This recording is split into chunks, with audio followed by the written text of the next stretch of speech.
عليكم ورحمة الله وبركاته. نحمده ونستعينه ونستغفره ونعوذ بالله من شرور أنفسنا ومن سيئات أعمالنا. من يهده الله فلا مضل له ومن يضلله فلا هادي له.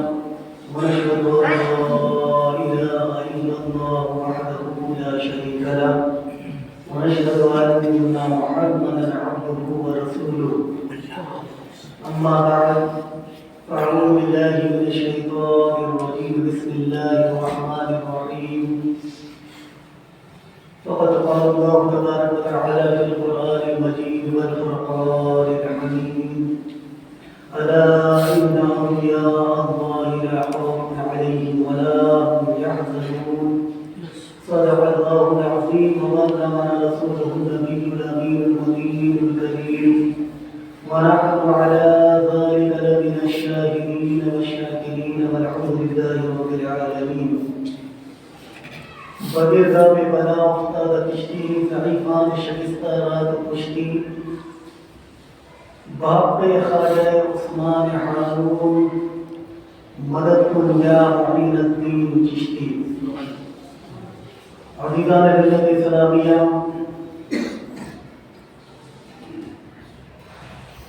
پہلی کڑی میں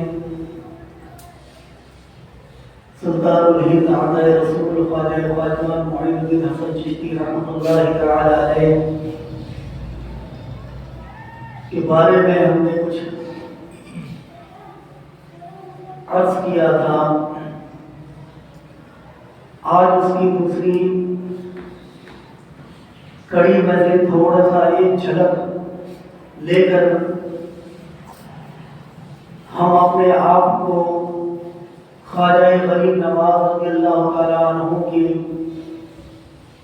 کردار اور عمل کے ذریعے سے مستفیض کرنے کی کوشش کریں گے. بسا اوقات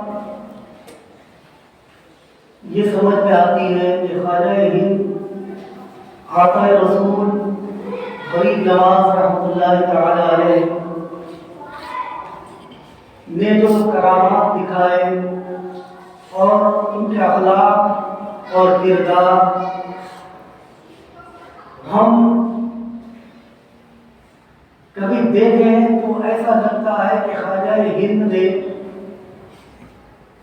صرف کرامات دکھا کر لوگوں کو 90 لاکھ کو جو مسلمان بنایا تھا. صرف کرامات کے بل پر نہیں، کرامات تو ان کے لیے ہوتی ہے. علماء فرماتے ہیں کہ کرامات تو ان کے لیے ہوتی ہے جنہوں نے اسلام کو جانا نہ ہو، اسلام کو پہچانا نہ ہو، اسلام کے اندر کیا خصوصیت اور کیا اچھائیاں ہیں اس سے لاواقف ہو، یعنی کہ غیر مسلم کے لیے ان کو کرامتیں دکھائی جاتی ہیں.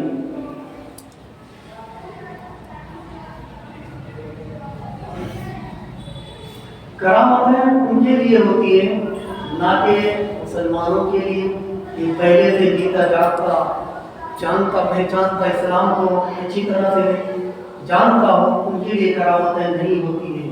ہاں، ان کے لیے یہ اتنا ضرور ہے کہ اگر ہم دیکھیں خواجہ غریب نواز رحمۃ اللہ تعالی علیہ کو، کہ خواجہ غریب نواز رحمۃ اللہ تعالی علیہ نے ہندوستان کی سرزمین پر جب قدم رکھا، قدم رکھتے ہی ایک محمد غوری، سلطان محمد غوری رحمۃ اللہ تعالی علیہ کہ لشکروں نے جب پسپا اختیار کیا، ان کی لشکریں ہار مان گئی، لشکر تتر بتر ہو گئی. ان میں سے ایک لشکر خواجہ غریب نواز کو ملا. وہ لشکر کہتا ہوا نظر آیا کہ اے بزرگ، آپ کدھر جانے کا ارادہ رکھتے ہیں؟ وہ بیابان پہ جنگل سے بھٹک رہا تھا، وہ لشکروں سے بچھڑ گیا اور پسپا ہو گئے، ہماری لشکر ہار گئی، تو آپ کدھر جانے کا ارادہ بنائے ہوئے ہیں؟ تو خواجہ غریب نواز رحمۃ اللہ تعالی علیہ نے فرمایا کہ میں اجمیر کی دھرتی پر جانے کا ارادہ لے کر کے آیا ہوں. اللہ اللہ، یہ بات سنی اور سن کر کے وہ لشکر بڑا حیران کہ یار محمد غوری رحمۃ اللہ تعالی علیہ کی لشکر تو پسپا ہو گئی، ہار گئی، شکست کھا گئی، اور اس اثنا میں جب ہم نے ان کے لشکروں کو بہت بھاری بھرکم چوٹ پہنچائے ہوئے، ان کے اندر ابھی آگ لگ رہی ہے، اے سرکار، اے بزرگ رحمۃ اللہ تعالی علیہ، آپ تو مسلمان ہیں اور باقاعدہ داڑھی جبہ اور دستار کے ساتھ ہیں، اور حالت یہ ہے ہمارے پاس تو تلوار، تیر، بھالے، تمام طرح کے ہتھیار تھے، اسلحہ تھے، ہم اس کے باوجود ہار چکے ہیں، مگر آپ کے ہاتھ میں تو صرف ایک تسبیح ہے اور مسلح ہے، اور اس کے علاوہ اور کچھ نہیں دکھ رہا ہے۔ اے سرکار، اے حضور، آپ یہاں سے ارادہ ترک فرمائیں، اجمیر جانے کا ارادہ چھوڑ کر کے آپ کہیں اور جا کر کے بسیرا ڈالیں، ورنہ آپ کی جان کے پیچھے پڑ جائیں گے۔ مسلمانوں کے پیچھے پڑے ہوئے ہیں، جن کو بھی دیکھتا ہے، جس بھی مسلمان نظر آتا ہے، ان کو بھی وہ قتل کرنے کی در پہ آ جاتا ہے۔ لہذا آپ ارادہ بدلے۔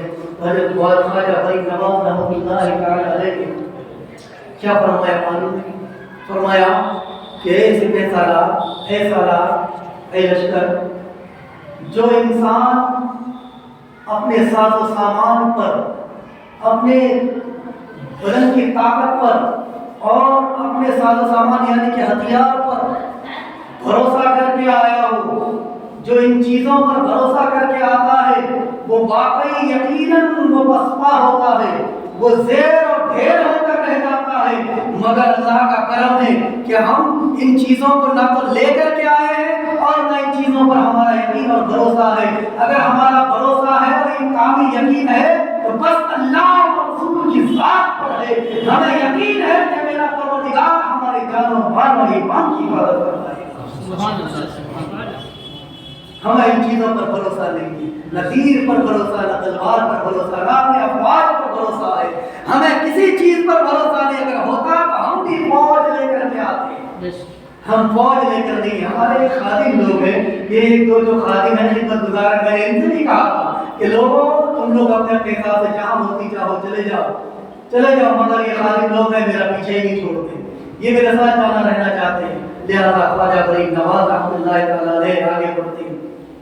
عظیمانہ ملت اسلامیہ، بات یہی روک کر تھوڑا میں آگے کل اس پچھلے جمعے کی بات کو آگے لے چل رہا ہوں۔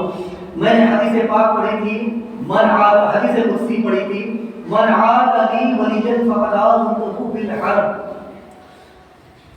جو میرے ولی سے دشمنی کرے اس سے میں اعلان جنگ کرتا ہوں۔ پھر اس کے بعد فرماتا ہے، اللہ رب العزت فرماتا ہے کہ انا احبہ، کہ میں اس سے محبت کرتا ہوں، یعنی کہ جو میرا قربت حاصل کر لیتا ہے میں اس سے محبت کرتا ہوں۔ پھر اس کے بعد اللہ تبارک و تعالیٰ فرماتا ہے کہ محبت کرنے کے بعد لوگوں سے بھی محبت کرتا ہوں، فرشتوں سے بھی محبت کرواتا ہوں۔ پھر اس کے بعد کیا ہوتا ہے؟ پھر وہ بندہ جب میری قربت حاصل کر چکا ہوتا ہے تو قربت حاصل کرنے کے بعد فَكُنْتُ سَمْعُهُ الَّذِي يَسْمَعُ بِهِ، میں اس کے کان بن جاتا ہوں جس کے ذریعے سے وہ سنا کرتا ہے۔ سبحان اللہ۔ غور کیجئے گا، حدیث پاک ہے، حدیث قدسی ہے، یعنی رب کا کلام ہے۔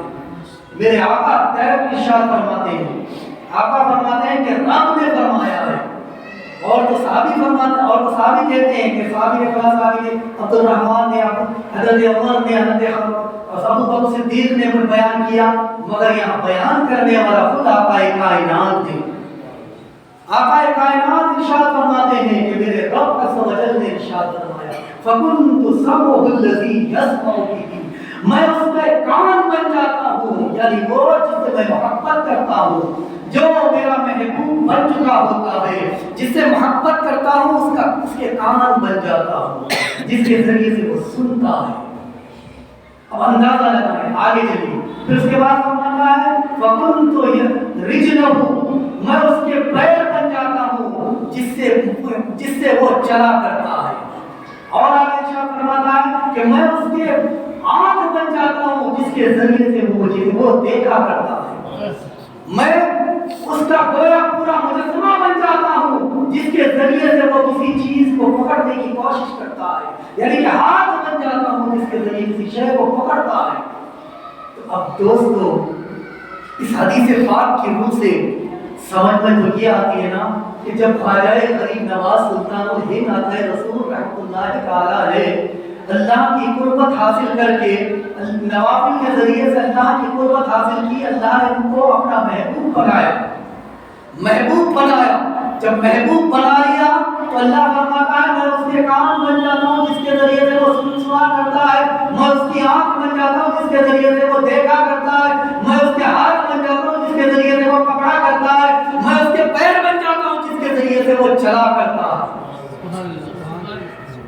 اب جوگی جے پال کہاں لگے سامنے، اور جوگی جے پال کی طاقت اور قوت کہاں لگے سامنے، اور جے پال کی طاقت اور افواج ان کے سامنے، خواجہ ہند کے سامنے کیا لگے، اور وہ تالاب انا ساگر کی کیا اوقات اور کیا بس کی بات تھی کہ خواجہ ہند نے پکار لیا ہو اور انا ساگر سمٹ کر کوزے میں نہ آیا ہو، ایسا کیسے ہو سکتا ہے؟ جبکہ میرا رب فرماتا ہے میں اس کی آنکھ بن جاتا ہوں جس کے ذریعے سے وہ دیکھا کرتا ہے۔ تو گویا میرے خواجہ نے جس نگاہوں سے لوگوں کو دیکھا کرتے تھے وہ نگاہ خواجہ غریب نواز کی نہ تھی بلکہ خود رب ذوالجلال کی نگاہ تھی، خود رب ذوالجلال کی نگاہ تھی، رب ذوالجلال کی نگاہ کرم سے دیکھا کرتے تھے۔ تو ظاہر سی بات ہے اس نگاہ کا کیا عالم ہوگا، سبحان اللہ عزیزان ملت اسلامیہ، اس نگاہ کا کیا عالم ہوگا۔ اور اللہ تعالیٰ فرماتا ہے کہ جب میرا محبوب وہ بن جاتا ہے، میرا محبوب بن جاتا ہے تو اس محبوب بننے کے لیے میں ہاتھ بن جاتا ہوں جس کے ذریعے سے وہ کسی شے کو پکڑا کرتا ہے۔ تو ظاہر سی بات ہے وہ جوگی جے پال کی طاقت اور وہ جو جادوگر جس کے بارے میں آپ نے سنا ہوگا نا کہ جادوگر کھڑاؤں پہن کر کے جادوگر اپنے طاقت کے بل پر اپنی جادوئی طاقت کے بل پر آسمان پر اڑنے لگا تھا۔ سلطان الہند خواجہ غریب نواز رحمۃ اللہ تعالی علیہ کے مدد مقابل آیا اور وہ اڑنے لگا آسمان میں۔ کہا کہ اے خواجہ حسن چشتی، اگر تمہارے اندر اتنی طاقت ہے تو زمین پر میرا مقابلہ کر لیتے ہو، اب آؤ ذرا آسمان کی دنیا میں آ کر کے میرا مقابلہ آ کر دیکھو، میرا مقابلہ آسمانوں میں آ کر کے کرو۔ تو خواجہ ہند نے فرمایا اے میری کھڑاؤں، اے میری چھوٹی، اے میری نالین، تو کیا دیکھ رہی ہے، تو کیا سمجھ رہی ہے؟ یہ تیرے سامنے تیرا مد مقابل یہ جادوگر تجھے چیلنج کر رہا ہے، اے خواجہ ہند تجھے چیلنج کر رہا ہے۔ تو خواجہ ہند تو دور کی بات ہے، خواجہ ہند تو بہت دور، اے خواجہ ہند کے جوتیوں کا بھی مقابلہ کر کے دکھا دے۔ تو سلطان الہند نے جوتیوں کی طرف اشارہ کیا، جوتیاں مبارک آپ کے پیروں سے نکلی اور نکل کر کے جب آسمان میں اڑنے لگتی ہے، آسمان میں جا کر کے اس جادوگر کے سر پر جب دڑا پڑنے لگتی ہے، اس جادوگر کو مارنے زمین کی طرح لے کر آتی ہے۔ تو خواجہ ہندوستان نے فرمایا اے جادوگر تو کیا سمجھ رہا تھا، اپنی طاقت کے بل پر کتنا غرور کر رہا تھا، کتنا گھمنڈ میں آ چکا تھا، کیا تجھے اس جادو پر اتنی طاقت پر، اپنی طاقت پر اتنا غرور تھا؟ تو جو غرور تھا اس غرور نے تجھے اور اوپر کیوں نہیں جانے دیا، تجھے مجبور ہو کر نیچے زمین پر کیوں آنا پڑا؟ سلطان ہند نے فرمایا کہ دیکھ میرے جوتیوں کی طاقت کا عالم یہ ہے، تو بتا مجھ خواجہ غریب نواز یعنی مجھ سلطان الہند یعنی مجھ حسن سنجری کے بارے میں سوچ کہ میرے اندر کتنی طاقت ہوگی، یعنی میری طاقت نہیں بلکہ میرے خدا کی طاقت ہوگی۔ یہ طاقت میری نہیں، میرا رب فرماتا ہے کہ میں اس کا مجسمہ بن جاتا ہوں جس کے ذریعے سے وہ اپنا اشارہ کرتا ہے اور کام پورا ہو جاتا ہے۔ تو بتا جب میری نالین کا یہ عالم ہے، میرے جوتی مبارک کا یہ عالم ہے، تو بتاؤ جادوگر تمہاری جادو پر تمہیں کتنا بھروسہ توکل تھا، مگر اس جادو نے تجھے آگے نہ جانے دیا۔ آسمان کی بات کر رہا ہے، ارے اگر تو دنیا سے روح پوش بھی ہو جاتا، اگر آسمانوں میں بھی چلا جاتا اور اگر زمین کے تحت سر میں بھی پہنچ جاتا، میرے نالین تمہیں وہاں سے بھی ڈھونڈ نکالتے، کیونکہ طاقت اس میں میری نہیں ہے، طاقت اس میں میری نہیں، میرا رب میرے اندر کار فرما ہے، میرے اندر کام کر رہا ہے۔ میں صرف اشارہ ابرو کرتا ہوں، میں دیکھتا ہوں، گویا میں نہیں، آنکھیں میری ہوتی ہے، میری آنکھوں کے اندر میرے رب کا جلوہ ہوتا ہے۔ ہاتھ میرے ہوتے ہیں، میرے ہاتھوں کے اندر طاقت ہوتی ہے، وہ میرے رب کی طاقت ہوتی ہے۔ پیر میرے ہوتے ہیں، بظاہر معین الدین چلتا نظر آتا ہے، مگر میرے اندر میرا رب چل رہا ہے۔ تو ظاہر سی بات ہے، یہ حدیث قدسی ہے عظیمانِ امت اسلامیہ۔ یہ اور پھر دیگر کرامات دکھائے خواجہ فرید نواز رحمۃ اللہ تعالی علیہ نے، اور پھر اس کے بعد 90 لاکھ کو ایک دو نہیں، 100 نہیں، 90 لاکھ، ہزاروں نہیں، لاکھوں کی بات ہو رہی ہے۔ حلقہ بگوش اسلام کیا کیسے؟ خواجہ فرید نواز سلطان الہند رحمۃ اللہ تعالی علیہ نے اپنا کردار دکھایا۔ آپ کہو گے کرامت سے نہیں، کرامت سے نہیں، کرامتیں تو ان کے لیے ہوتی ہیں جنہوں نے اسلام کو جانا پہچانا نہ ہو، کرامتوں سے نہیں۔ سلطان الہند کے سامنے پانی بن کیا گیا، دیش میں نہیں آئے۔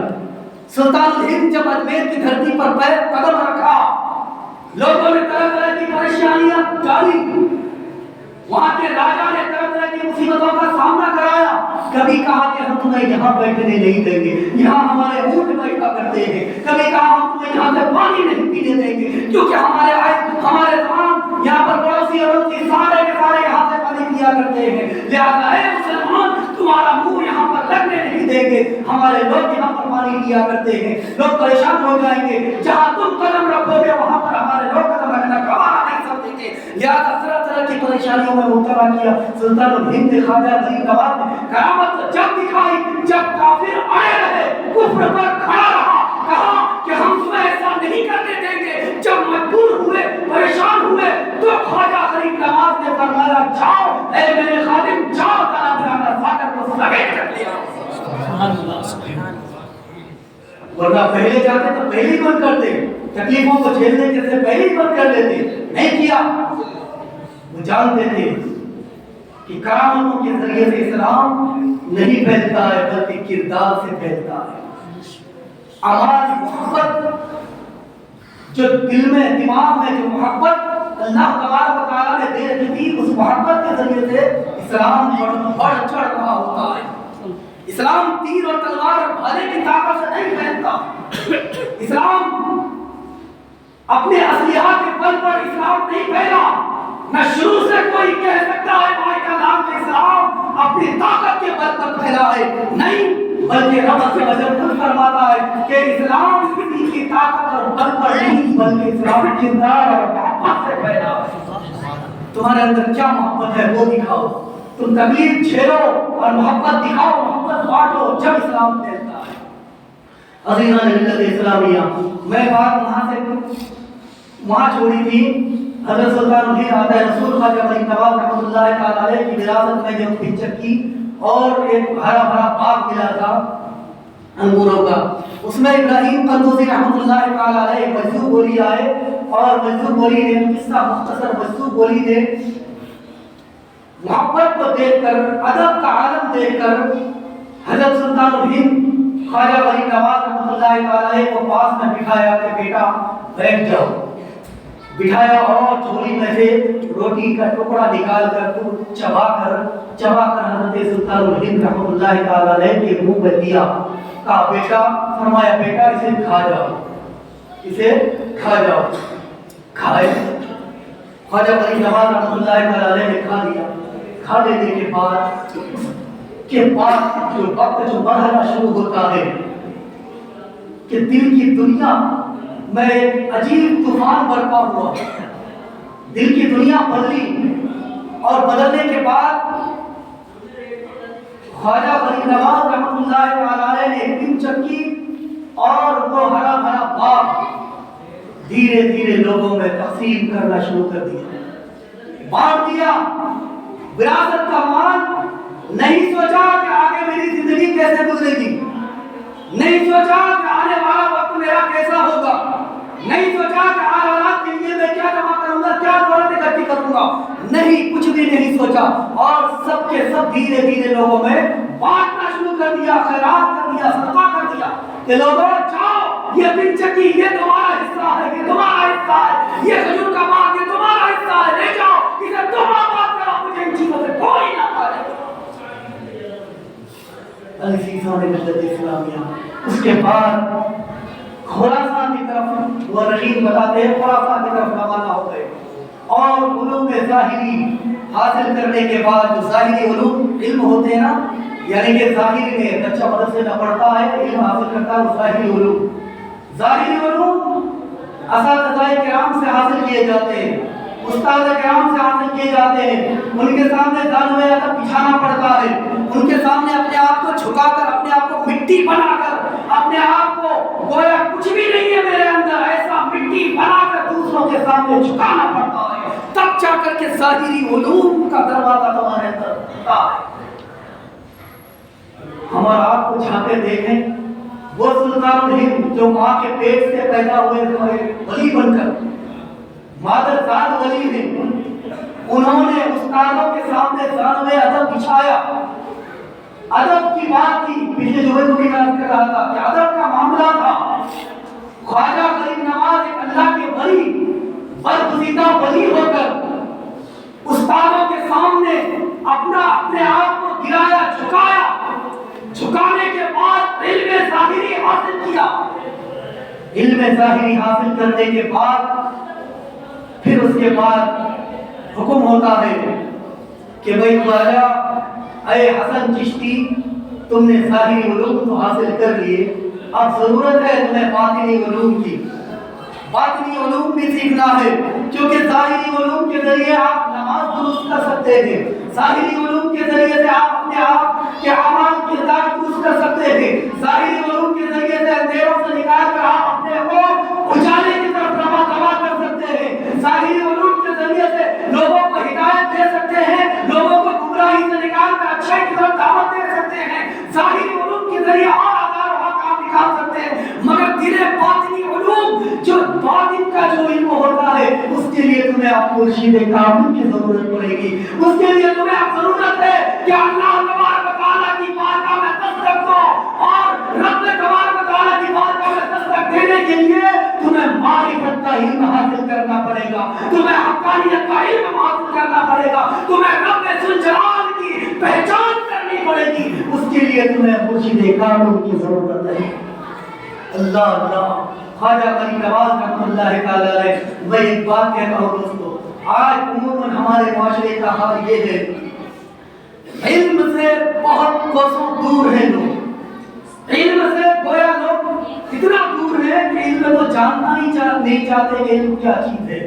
بس اگر علم سیکھے تو وہ علم جو زراعت میں کام آ جائے، وہ علم جو ڈاکٹری میں کام آ جائے، وہ علم جو وکالت میں کام آ جائے، وہ علم سیکھے جو انسان کے بزنس کو مضبوط بنا دے، وہ علم سیکھے جو انسان کے کاروباری لین دین میں مضبوطی پیدا ہو۔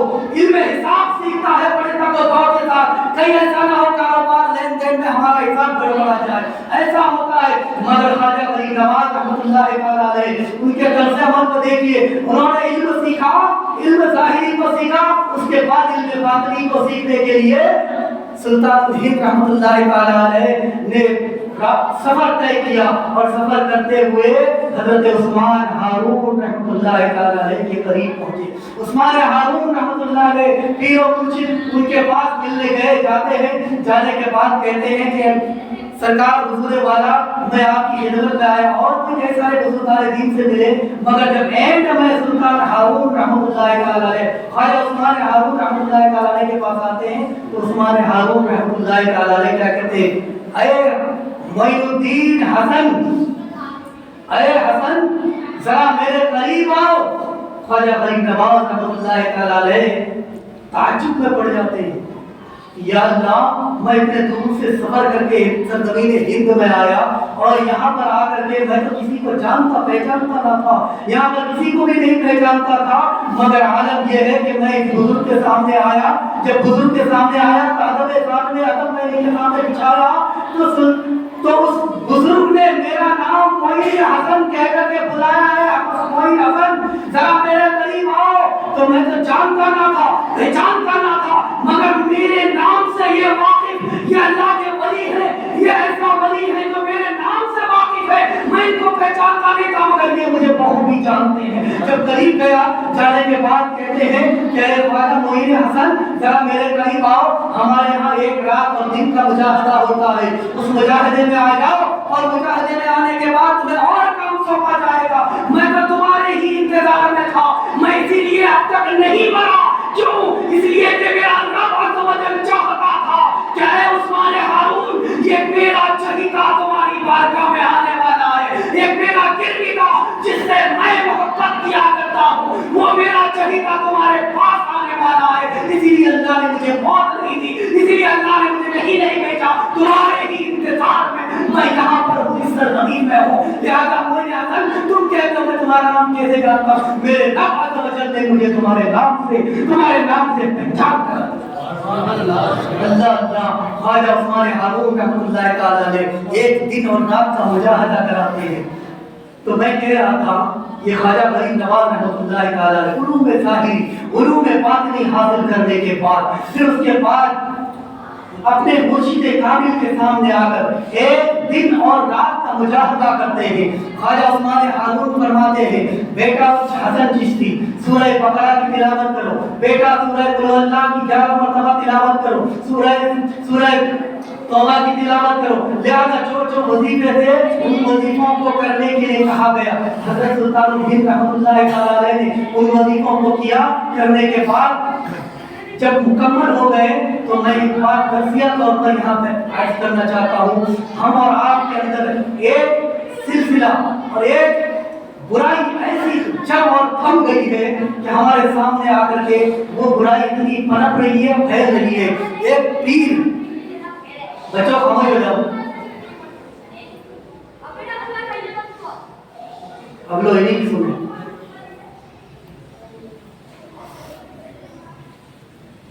درود پاک میں اللہم صلی اللہ علیہ وسلم صلی علیہ وسلم۔ حضرات محترم میں عرض کر رہا تھا کہ ہمارے اندر ایک برائی ایسی پھیل رہی ہے اور پنپ رہی ہے کہ ایک پیر، بظاہر پیر، نام کا پیر، آ کر ایک انسان کو، اپنے مریدوں کو، اپنے چاہنے والوں کو، اپنے چاہنے والوں کو، گرویدہ بنانے والوں کو، بنے ہوئے کو کہتا ہے کہ بھائی ہماری نمازیں تو نظروں میں ہو جایا کرتی ہے، ہم تو نماز رہتے بظاہر ہندوستان میں ہے، نماز مکہ معظمہ میں جا کر ادا کرتے ہیں، ہم یہاں پر رہتے ہیں مدینہ منورہ میں نماز ادا کرتے ہیں، یوں کہتے ہیں۔ بظاہر پیر، لبادہ، جبہ، قبہ، دستار، اچھی داڑھی پہن کر تمہارے سامنے آتا ہے، آپ کا پیر بھی بن جاتا ہے، اور وہ کہتا ہے ہمیں کچھ کرنے کی ضرورت نہیں، حتیٰ کہ نوبت یہ آتی ہے کہ ان سے اگر پوچھا جائے کہ نماز کے اندر فرائض کتنے ہوا کرتے ہیں، فرائض کتنے ہیں، چلو فرائض تو اندر کی بات ہے، نماز کے اندر شرائط کتنے ہوتے ہیں، تو یہ بھی ان کو اس پیر صاحب کو معلوم نہیں۔ جبکہ حدیث پاک میں پیر بنانے کے لیے 4 شرائط ہوتے ہیں۔ پیر بناؤ، ایسے ویسوں کو ڈھونگیوں کو مت بنا دیا کرو، ہر کسی جبہ و دستار والے کو پیر مت بنا لو، داڑھی دیکھ کر، جبہ کبہ دیکھ کر یوں مت سمجھ لو کہ بہت بڑا وقت کا عالم ہے، نہیں۔ ایسا بھی ہو سکتا ہے کہ تمہارا ایمان چھین کر تمہیں جہنم کی وادیوں میں پھینکنے والا بن گیا ہو۔ شیطان تو چاہتا ہی یہی ہے، شیطان ہمہ وقت تمہارے پیچھے لگا ہوا ہے کہ تمہارا ایمان ہمہ وقت چھیننے پر مصروف رہتا ہے۔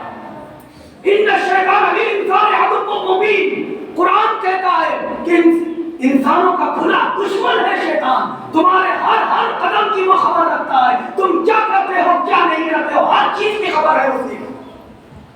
تمہارے ایمان کے لیے تب وہ دو میں لگا ہوا ہوتا ہے۔ وہ پیر کہتا ہے کہ جناب نماز میں کیا رکھا ہے، نماز مت پڑھا کرو، نماز تو یوں ہی ہو جایا کرتی ہے، ہم تو پیر صاحب نے ہماری نمازیں کہاں، میرے نبی پاک نے جن کے اوپر نماز معاف نہیں، اور میرے نبی تو نبی، چلو ان کے نقش قدم پر ہم نہیں چل پاتے، نہیں کر پاتے، ٹھیک ہے، مگر اگر ہمارے خواجہ ہند سلطان الہند آقا رسول خواجہ غریب نواز رحمۃ اللہ تعالی علیہ، جنہوں نے 90 لاکھ کو مسلمان کی دھرتی پر آباد کر دیا، مسلمان بنا دیا، تو انہوں نے کبھی وقت کی نماز نہیں چھوڑی۔ چلو سلطان الہند کی بات چھوڑیے، اور اس کے بعد اور آگے چلیے تو ولیوں کے سردار حضرت خواجہ، ولیوں کے سردار غوث العظم دستگیر رحمۃ اللہ تعالی علیہ کے اوپر نماز معاف نہیں۔ یہ آج کل کے چھوٹے موٹے پیر جبا کبا میں کہتے ہیں کہ ہماری نمازیں مدینہ منورہ میں ہو جایا کرتی ہے، ہماری نمازیں ہم ہندوستان میں ہے، ہماری نمازیں مکے میں ہوتی ہے۔ کیسی نماز ہے؟ وقت پر نماز کا ٹائم آیا تم اپنے چاہنے والوں کو یہ ہدایت کرتے ہو کہ ہماری نمازیں وہاں ہوتی ہے۔ دنیا تباہی میں کیسے نہیں جائے گی؟ آج ہمارے اوپر مصیبتوں کا پہاڑ ہے، کیوں نہیں جانتے ہیں؟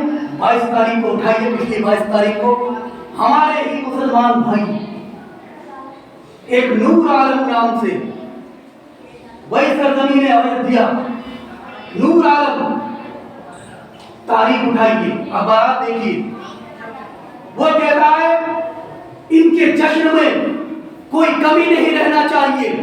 نور عالم ہے نام کا، نور عالم، عالم کا دنیا کا نور ہے وہ، مگر کہتا ہے ان کی خوشیوں میں کمی نہیں ہونا چاہیے، ان کے بھکتوں میں کوئی بھوکا نہیں رہنا چاہیے، لہذا سر عام ایک لنگر عام کا اہتمام کیا تھا۔ لنگر کرایا نور عالم نے۔ کیا ہے یہ؟ ایک فاطمہ شیخ مہاراشٹر کی سرزمین سے پیدل چل کر اس جشن میں شرکت کرنے کا ارادہ رکھتی ہے، نام ہے فاطمہ شیخ، پہچانیے فاطمہ ہے وہ۔ کیوں ہمارا کردار، ہمارا ضمیر کہاں گیا؟ کیا سلطان الہند کے حوالے سے میں کہنا چاہتا ہوں، خواجہ غریب نواز کے حوالے سے کہنا چاہتا ہوں، ہم اور آپ ہر کوئی خواجہ ہند کو مانتے، جانتے اور پہچانتے ہیں، نہیں جانتے؟ ہر کوئی خواجہ ہند کے دربار میں جاتا ہے، آیا پرایا غیر بھی جاتا ہے۔ میں غیروں کی بات نہیں کرتا، اپنوں کی بات کر رہا ہوں، نور عالم کی بات کر رہا ہوں، فاطمہ شیخ کی بات کر رہا ہوں، اور ایک فیاض نام کا ہے، فیاض نام کا وہ انسان سکے بنانے پر مامور ہے، سکے بناتا ہے، سکے کی ایک جانب پی ایم کی تصویر بناتا ہے، سکے کی ایک جانب اس کی تصویر بناتا ہے، دوسری جانب اس کے ان لوگوں نے، ان بھکتوں نے جن کی پوجا کیا، میں نام نہیں لوں گا یہاں پر، ممبر رسول پر کھڑا ہوں، اس کی تصویر بناتا ہے، اور وہ کہتا ہے پرزینٹ ٹائم پر اس کی بڑی ڈیمانڈ ہے، بڑا وقت ہے، اچھا وقت ہے، پیسے لوٹنے کا، بٹورنے کا، پیسے کمانے کا ڈیمانڈ ہے چل رہی ہے اس کی، لہٰذا اسی لیے میں آج بھرپور تعداد میں سکھوں کو کام انجام دیا کرتا ہوں۔ فیاض نام ہے۔ کیا ہو گیا فاطمہ شیخ کو؟ کیا ہو گیا اس فیاض کو؟ کیا ہو گیا اس نور عالم کو کہ بھکتوں کو کے لیے کہتا ہے کہ کوئی بھکت بھوکا نہیں رہنا چاہیے یہاں پر، اس خوشی میں شرکت کر رہنے والوں کے لیے یہ کھانے کا اہتمام سر عام نظر انجام دے رہا ہوں۔ کیا ہو گیا ہے ہمارے کردار کو؟ ہمارا ضمیر کہاں چلا گیا ہے؟ خواجہ ہند کی بارگاہ سے میں ایک سبق دے کر کے آپ کو سنانا چاہتا ہوں۔ سلطان الہند آتے رسول، ان کے حوالے سے سلطان الہند نے کہا ہے کہ کبھی حق کے حق باطل کرنا، وقت آ جائے تو جب باطل تمہارے سامنے آ جائے تو باطل کا ڈٹ کر مقابلہ کرنا، یہ نہیں کہ اپنے سر تسلیم کو ان کے سامنے جھکا دینا اور جھکا کر اپنے اسلام کو نابود کر دینا۔ سلطان الہند نے کبھی ایسا کہا، نہ تیر لے کر آئے، نہ تلوار لے کر آئے، نہ برچھی لے کر آئے، نہ بھالا لے کر آئے۔ سلطان الہند اپنے کردار سے، اپنی عادت و اخلاق سے 90 لاکھ کو اپنے دامن کریم میں لے چکا، اور تمہارا کردار یہ ہے کہ تم ان کی دامن میں گھسے چلے جا رہے ہو، ان کے دامن میں پڑ لیے جا رہے ہو۔ کیا تمہاری جان کی اتنی قیمت ہے، تمہاری جان کی اتنی اہمیت ہو گئی ہے، تمہارے جان کی تمہیں اتنا ڈر لگ چکا ہے کہ تمہارے جان و مال عزت آپ کو تمہاری سلامت نہیں رہے گی؟ کیا وہ سلطان الہند نہیں تھے؟ خواجہ غریب نواز نہیں تھے؟ انہوں نے آ کر کے اتنا کو اپنے دامن میں لیا، اور تم اپنی جان ان کے پیچھے بچائے لیے پھر رہے ہو۔ شرم آنی چاہیے ایسے لوگوں پر اور ایسی سوچ رکھنے والے لوگوں پر۔ میں نہیں کہتا ہوں کہ آپ میں اس میں کے لوگ ہیں، آپ کے اندر اس میں کے لوگ ہیں، اس خیال کے لوگ ہیں، مگر ہو بھی سکتا ہے، مگر امکان ہے، ہو بھی سکتا ہے۔ جب چندہ لینے کے لیے اس نام سے لینے آتے ہیں تو ہمارے مسلمان بڑھ چڑھ کر کے اس میں بھی چندہ دیا کرتے ہیں، چندہ دیا کرتے ہیں۔ کیا ہے ہمارا ضمیر کہاں گیا؟ ہمارا کردار کہاں گیا؟ اسلام بس میں خواجہ غریب نواز کے در سے یہ سبق سنانا چاہتا ہوں کہ ہمارے خواجہ ہند کے راجا خواجہ غریب نواز رحمۃ اللہ تعالی علیہ نے لوگوں کو کرامتوں کے ذریعے سے، اپنے کردار، اپنے اعمال کے ذریعے، عمل کے ذریعے سے لوگوں کو یہ درس دیا کہ لوگوں کبھی بھی کوئی بھی مصیبت آن پڑے اور اگر اہدا کے حق ابطال باطل آ جائے تو اللہ تبارک و تعالیٰ فرماتا ہے، اللہ تعالیٰ خود فرماتا ہے کہ جب